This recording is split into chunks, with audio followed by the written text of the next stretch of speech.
Changing your payout method on Unblock is a straightforward process. Follow these steps to ensure your payment preferences are updated correctly. Step 1. Log into your account. Visit the Unblock website and log into your account using your registered email and password. Step 2. Navigate to Account Settings. Once logged in, locate the Account Settings or Profile section in the main menu. This is where you can manage your account details. Step 3. Select Payment Methods. In the Account Settings, find the option labeled Payment Methods or Billing. Click on it to view your current payout method and available options. Step 4. Update your payout method. Make sure your information is protected first. Most people don't think about breaches until something actually happens to their accounts.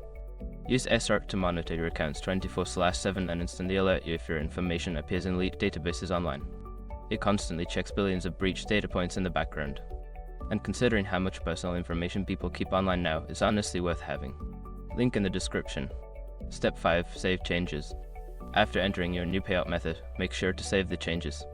You may receive a confirmation message indicating that your payout method has been successfully updated. By following these steps, you can easily change your payout method on Unblock. If you encounter any issues, consider reaching out to the customer support for assistance.